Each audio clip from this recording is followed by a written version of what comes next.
Hello दोस्तों, कैसे हो आप सभी। उम्मीद करते हैं अच्छे होंगे। आप लोगों का पढ़ाई भी बहुत अच्छे चल रहा होगा। आज का हमारा जो इम्पोर्टेंट टॉपिक जो है वो आधुनिक इतिहास का तीसरा टॉपिक है ये गवर्नर जनरल और वायसराय। ठीक है, सो टाइम वेस्ट ना करते हुए हम लोग अपने टॉपिक पे आते हैं।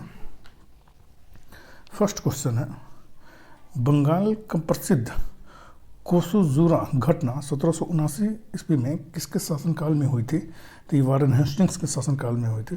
नेक्स्ट क्वेश्चन है 2, भारत के किस गवर्नर जनरल ने 1772 ईस्वी में प्रत्येक जिले में 2 अदालतों की शुरुआत की, एक फौजदारी अदालत और एक दीवानी अदालत? तो वारेन हेस्टिंग्स ने की थी, जो रेलवे में 2 टाइम पूछा गया क्वेश्चन है और TCS में ये पूछा गया क्वेश्चन है ये। नेक्स्ट क्वेश्चन है 3, कौन सी घटना वारेन हेस्टिंग्स के युग से संबंधित है? पहला एंग्लो मराठा युद्ध, दूसरा रोहिल्ला युद्ध, तीसरा चैत्र सिंह हादसा, चौथा दूसरा एंग्लो मैसूर युद्ध। तो ये सभी जो है वो वारेन हेस्टिंग्स के शासनकाल से ये जुड़ा हुआ है। नेक्स्ट क्वेश्चन है 4, वारेन हेस्टिंग्स के समय में भारत में ईस्ट इंडिया कंपनी के कितने अध्यक्ष पद थे? तो 3 अध्यक्ष पद थे। नेक्स्ट क्वेश्चन है 5, इंग्लैंड के निचले सदन हाउस ऑफ कॉमन्स द्वारा भारत के किस गवर्नर जनरल पर महाभियोग लगाया गया था? तो वारेन हेस्टिंग्स पे लगाया गया था। नेक्स्ट क्वेश्चन है 6, द्वितीय एंग्लो मैसूर युद्ध के दौरान गवर्नर जनरल कौन था? तो वारेन हेस्टिंग्स था। नेक्स्ट क्वेश्चन है 7, 1773 में बंगाल के पहले गवर्नर जनरल कौन बने? तो वारेन हेस्टिंग्स बने, जो रेलवे में 7 टाइम पूछा गया क्वेश्चन है ये और TCS में ये पूछा गया क्वेश्चन है। नेक्स्ट क्वेश्चन है 8, बंगाल में सरकार की दोहरी प्रणाली को किसने समाप्त किया था? तो वारेन हेस्टिंग्स ने किया था। नेक्स्ट क्वेश्चन है 9, जमींदारी प्रणाली की शुरुआत डैश द्वारा 1793 ईस्वी में की गई थी? तो ये कॉर्नवालिस के द्वारा की गई थी। नेक्स्ट क्वेश्चन है 10, बंगाल का अस्थायी भूमि राजस्व बंदोबस्त किसके द्वारा शुरू किया गया था? तो ये कॉर्नवालिस के द्वारा शुरू किया गया था, जो रेलवे में 8 टाइम पूछा गया ये क्वेश्चन है ये। नेक्स्ट क्वेश्चन है भारतीय नागरिक सिविल सेवा के किस गवर्नर जनरल वायसराय के समय के दौरान शुरू की गई थी? तो कॉर्नवालिस के शासनकाल में यह की गई थी। नेक्स्ट क्वेश्चन है 12, किस भू राजस्व प्रणाली के तहत जमींदारों को सरकार को एक निश्चित राशि के भुगतान के अधीन अपनी संपत्ति हस्तांतरित करने का अधिकार दिया गया था? तो अस्थायी बंदोबस्त के तहत यह किया गया था। नेक्स्ट क्वेश्चन है 17, किस गवर्नर जनरल ने एक संहिता कोड पेश किया जो न्यायिक प्रशासन से राजस्व प्रशासन को अलग करने का प्रावधान देता था? तो लॉर्ड कॉर्नवालिस के समय में ये जो है संहिता जो है ये लाया गया था। नेक्स्ट क्वेश्चन है 14, किस गवर्नर जनरल ने सहायक गठबंधन की नीति पेश की जिसके तहत भारतीय शासक ब्रिटिश सेना को अपने क्षेत्र में रखने के लिए सहमत हुए थे? तो लॉर्ड विलेस्ली के द्वारा ये किया गया था। नेक्स्ट क्वेश्चन है 15, कौन से गवर्नर जनरल खुद को बंगाल का शेर कहते थे? तो लॉर्ड विलेस्ली कहते थे। नेक्स्ट क्वेश्चन है 16, 1800 में कोलकाता में फोर्ट विलियम कॉलेज के संस्थापक कौन थे? तो रिचर्ड वेलेस्ली थे, रिचर्ड वेलेस्ली। नेक्स्ट क्वेश्चन है 17, लॉर्ड मिंटो ने अमृतसर की संधि 1809 से ठीक पहले रंजीत सिंह के पास शांति बनाने के लिए किसे भेजा था? तो चार्ल्स मेटकॉफ को भेजा था। नेक्स्ट क्वेश्चन है 18, अमृतसर की संधि कब हुई थी? तो 1809 ईस्वी में हुई थी। नेक्स्ट क्वेश्चन है 19, लॉर्ड हेस्टिंग्स ने डैश की शुरुआत की जहां ईस्ट इंडिया कंपनी ने दावा किया कि उसका अधिकार सर्वोच्च था और इसलिए उसकी शक्ति भारतीय राज्यों की तुलना में अधिक थी। तो ये पॉलिसी ऑफ परमाउंटिस के तहत ये किया गया था। पॉलिसी ऑफ परमाउंटिस के तहत ये किया गया था। नेक्स्ट क्वेश्चन है 20। उस गवर्नर जनरल का नाम बताएं जिसने अंग्रेजी शिक्षा को शिक्षा का माध्यम बनाने के मैकाले के दृष्टिकोण को स्वीकार किया था 1835 ईस्वी में। लॉर्ड विलियम बेटिंग ने किया था। नेक्स्ट क्वेश्चन है 21। किस विनिमय ने सरकारी सहायता प्राप्त स्कूलों और कॉलेजों में अंग्रेजी को शिक्षा का माध्यम अनिवार्य बना दिया? मैकाले मिनट 1835 ईस्वी में बना दिया था। ठीक है। नेक्स्ट क्वेश्चन है 22। डैश के लिए भारत में औपनिवेशिक शासन के दौरान लॉर्ड मैकाले द्वारा समर्थित अधोगामी निस्पंदन दृष्टिकोण दिया गया। डाउनवर्ड फिल्ट्रेशन दृष्टिकोण दिया गया था, तो शिक्षा के लिए दिया गया था ये। नेक्स्ट क्वेश्चन है 23। भारत के किस गवर्नर जनरल ने 1829 ईस्वी में सती प्रथा को अपराध घोषित कर समाप्त कर दिया? तो विलियम बेटिंग ने किया था, जो रेलवे में ये 9 टाइम पूछा गया क्वेश्चन है ये। नेक्स्ट क्वेश्चन है 24। बंगाल का अंतिम गवर्नर जनरल कौन था? तो विलियम बेटिंग था। नेक्स्ट क्वेश्चन है 25। भारत के प्रथम गवर्नर जनरल कौन थे? तो लॉर्ड विलियम बेटिंग थे। नेक्स्ट क्वेश्चन है 26। किस गवर्नर जनरल ने रोपर में रंजीत सिंह का बड़े सम्मान के साथ स्वागत किया था? तो विलियम बेटिंग ने किया था। नेक्स्ट क्वेश्चन है 27। 1833 के चार्टर अधिनियम ने डैश के गवर्नर जनरल को भारत का गवर्नर जनरल बना दिया और उसमें सभी नागरिक और सैन्य शक्तियाँ निहित कर दी? तो बंगाल में कर दी गई थी। नेक्स्ट क्वेश्चन है 28। 1833 के चार्टर अधिनियम के प्रावधानों के अनुसार किसकी अध्यक्षता में एक विधि आयोग भारतीय कानूनों के संयुक्तिकरण, संहिताकरण और सुधार के लिए का गठन किया गया था? तो लॉर्ड मैकाले की अध्यक्षता में ये किया गया था। नेक्स्ट क्वेश्चन है 29। ब्रिटिश राज्य में सिंध का विलय किस गवर्नर जनरल के समय में किया गया था? तो लॉर्ड एलनबरो के शासनकाल में किया गया था। नेक्स्ट क्वेश्चन है 30। किस ब्रिटिश गवर्नर जनरल ने भारत में डाक टिकट की शुरुआत की थी? लॉर्ड डलहौजी के शासनकाल में ये किया गया था, जो रेलवे में ये 3 टाइम पूछा गया क्वेश्चन है ये। नेक्स्ट क्वेश्चन है 31। किस गवर्नर जनरल के शासनकाल के दौरान पंजाब को ब्रिटिश साम्राज्य में मिला लिया गया था? लॉर्ड डलहौजी के द्वारा मिला लिया गया था पंजाब को। नेक्स्ट क्वेश्चन है 32। भारत में ब्रिटिश क्षेत्रों का विस्तार करने के लिए हर्ब नीति डॉक्ट्रिन ऑफ लैंप्स की शुरुआत किसने की? तो लॉर्ड डलहौजी ने की थी। नेक्स्ट क्वेश्चन है 33। भारतीयों के लिए खुली प्रतियोगिता परीक्षा के माध्यम से भारतीय सिविल सेवा में प्रवेश को किसने संभव बनाया था? तो लॉर्ड डलहौजी ने बनाया था। नेक्स्ट क्वेश्चन है 34। लॉर्ड डलहौजी को किन कार्यों का श्रेय दिया जाता है? तो पंजाब, बंगाल और सतारा विलय का श्रेय दिया जाता है। नेक्स्ट क्वेश्चन है 35। भारतीय विश्वविद्यालयों की स्थापना सबसे पहले डैश के समय में हुई थी? तो लॉर्ड कैनिंग के समय में हुई थी। नेक्स्ट क्वेश्चन है 36। 1857 के विद्रोह के दौरान भारत का गवर्नर जनरल कौन था? तो लॉर्ड कैनिंग थे। नेक्स्ट क्वेश्चन है 37। ईस्ट इंडिया कंपनी का अंतिम गवर्नर जनरल और क्राउन के अधीन पहला वायसराय डैश था? तो लॉर्ड कैनिंग थे, जो रेलवे में 6 टाइम पूछा गया क्वेश्चन है। नेक्स्ट क्वेश्चन है 38।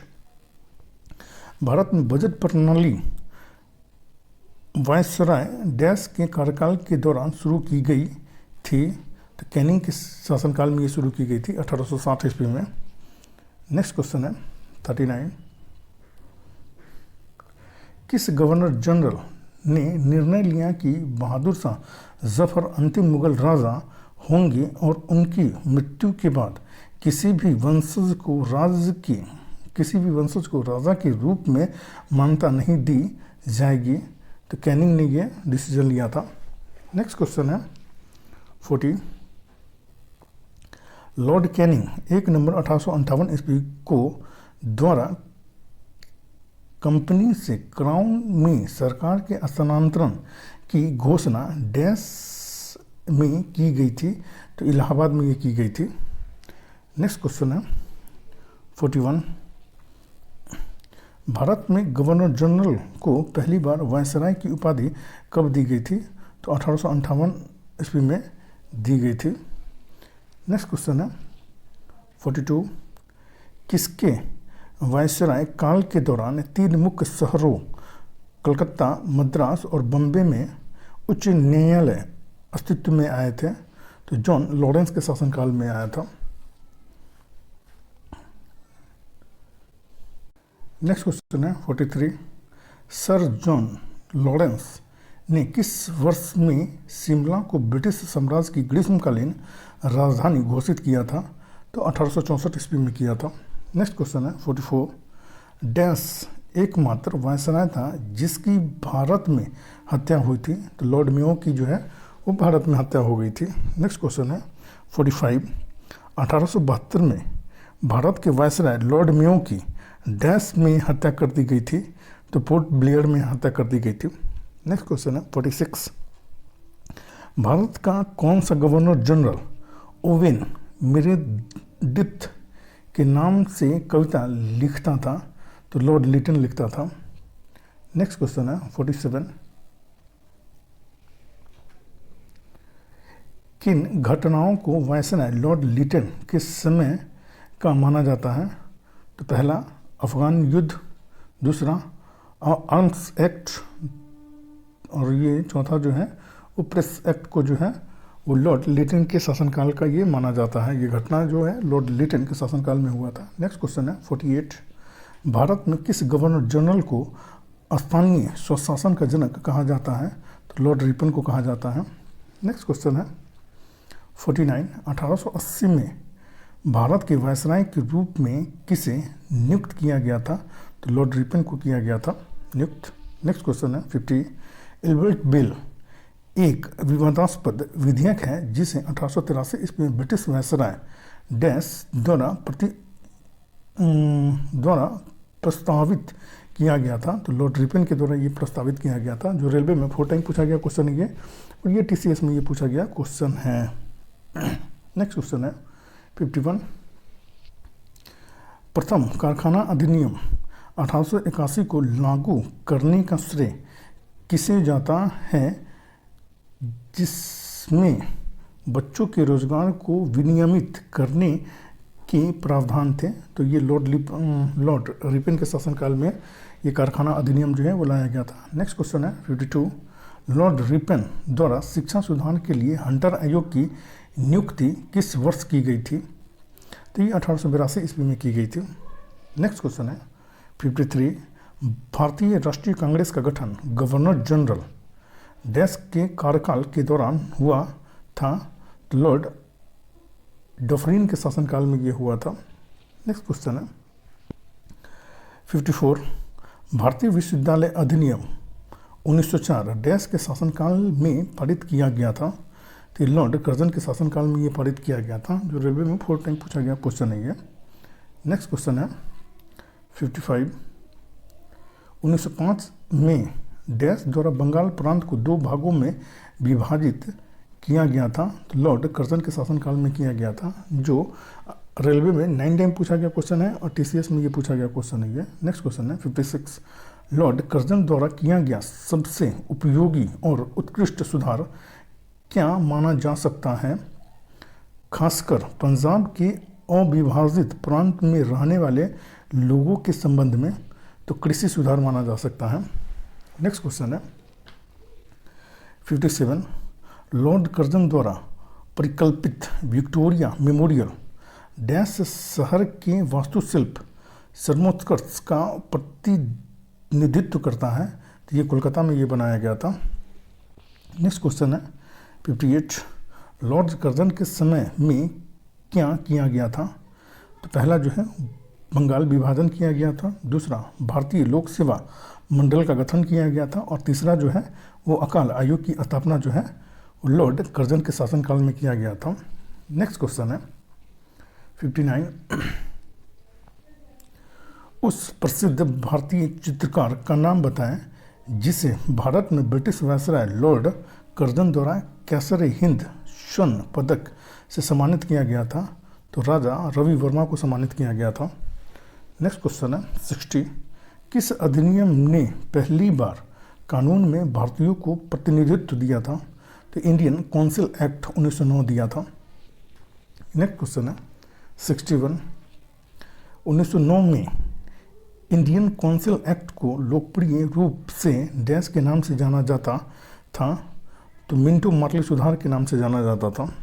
नेक्स्ट क्वेश्चन है 62, जब इंडियन काउंसिल एक्ट 1909 अधिनियमित किया गया था तब भारत का वायसराय कौन था? तो लॉर्ड मिंटो थे। नेक्स्ट क्वेश्चन है 63, भारत में सांप्रदायिक निर्वाचन मंडल की प्रणाली सबसे पहले किसके द्वारा शुरू की गई थी? तो 1909 का मिंटो मार्ले सुधार के तहत ये की गई थी। नेक्स्ट क्वेश्चन है 64, जब दिल्ली ब्रिटिश भारत की राजधानी बनी तो वायसराय कौन था? तो लॉर्ड हार्डिंग उस समय वायसराय थे। नेक्स्ट क्वेश्चन है 65, प्रथम एंग्लो सिख युद्ध के दौरान भारत का गवर्नर जनरल कौन था? तो लॉर्ड हार्डिंग थे। नेक्स्ट क्वेश्चन है 66, रॉलेट एक्ट 1919 किसके कार्यकाल के दौरान अधिनियमित किया गया था? लॉर्ड चेम्सफोर्ड के शासनकाल में अधिनियमित किया गया था। नेक्स्ट क्वेश्चन है 67, 1909 के अधिनियम में द्वैध शासन की अवधारणा को लागू करने के लिए जिम्मेदार व्यक्ति कौन था? तो मॉन्टेग्यू थे।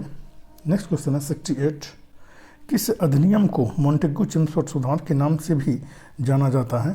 तो भारत सरकार अधिनियम 1919 को जाना जाता है, जो रेलवे में 2 टाइम पूछा गया क्वेश्चन है और TCS में ये पूछा गया क्वेश्चन है ये। नेक्स्ट क्वेश्चन है 69, 1947 ईस्वी में लॉर्ड माउंटबेटन द्वारा वायसराय के रूप में किसे प्रतिस्थापित किया गया था? तो लॉर्ड वेबल को प्रतिस्थापित किया गया था। 70, विभाजन परिषद के अध्यक्ष कौन थे? लॉर्ड माउंटबेटन थे। नेक्स्ट क्वेश्चन है 71, स्वतंत्र भारत के प्रथम गवर्नर जनरल कौन थे? तो लॉर्ड माउंटबेटन थे। नेक्स्ट क्वेश्चन है 72, भारत और पाकिस्तान के स्वतंत्र राज्यों के निर्माण की देखरेख करने वाले भारत के अंतिम वायसराय कौन थे? तो लॉर्ड माउंटबेटन थे। नेक्स्ट क्वेश्चन है 73, किस वायसराय के काल के दौरान भारत स्वतंत्र हुआ था? तो लॉर्ड माउंटबेटन के काल में जो है वो भारत जो है वो स्वतंत्र हुआ था। और इसमें जितना भी क्वेश्चन है वो बहुत ज़्यादा इम्पोर्टेंट है, सभी एग्ज़ाम में ये पूछा गया है और आने वाले एग्ज़ाम में ये पूछने का 100% चांसेस है। सो हेल्पफुल लगे तो लाइक, शेयर और सब्सक्राइब करें। स्टडी रिलेटेड ग्रुप में इसको शेयर करें।